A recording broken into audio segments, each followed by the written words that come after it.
And again, you don't want this too thin because you want to hold its shape, but not too thick because we actually have to curl it under the shoe.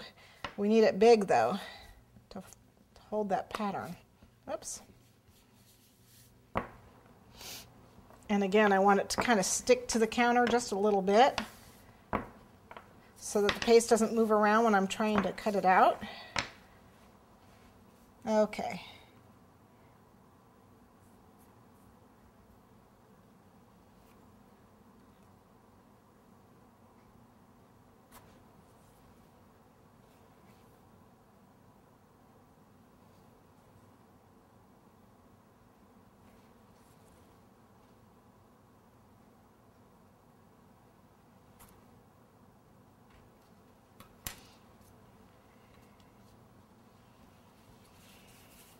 Alright,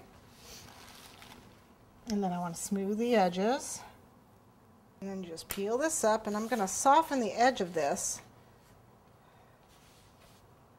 with a ball tool, which I have around here somewhere.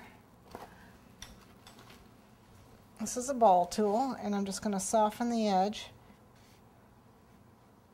so it's just not such a cut edge.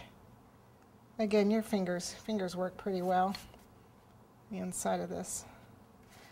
Okay, and then what I need to do is I need to push this part of it out. So I have a piece of upholstery foam, and what I'm going to do is just run this tool right along this edge here. See how as I press, make sure you're on this foam, because if you're on this, you're going to put a hole in it.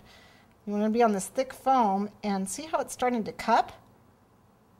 The harder I press, the more it'll cup.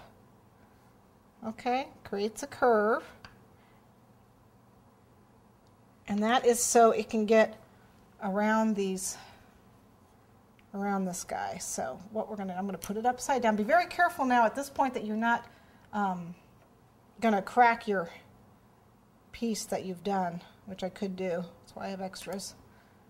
Okay, so I'm going to lay it face down, attach it right there. This is probably a little thick. I could have rolled it a little bit thinner, I think. A little bit of water, and I'm going to curl it around.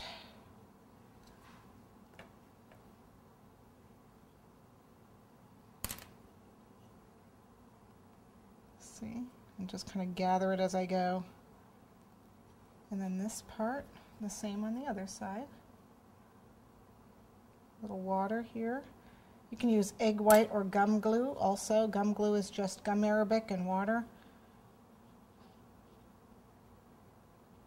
Or you can actually take gum paste and thin it and use it. You just attach it just like so, right around the back here. We're not going to see the bottom of these, so it's okay.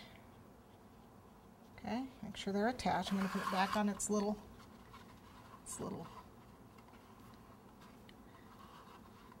Okay, and then for the back,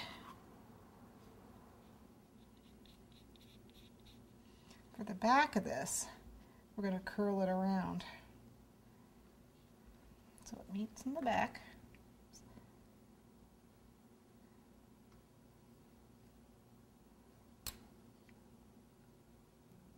And touch them together right there.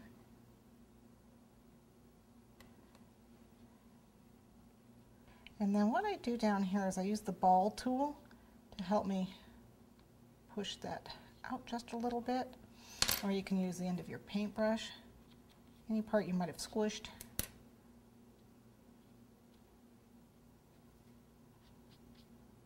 Okay, like so.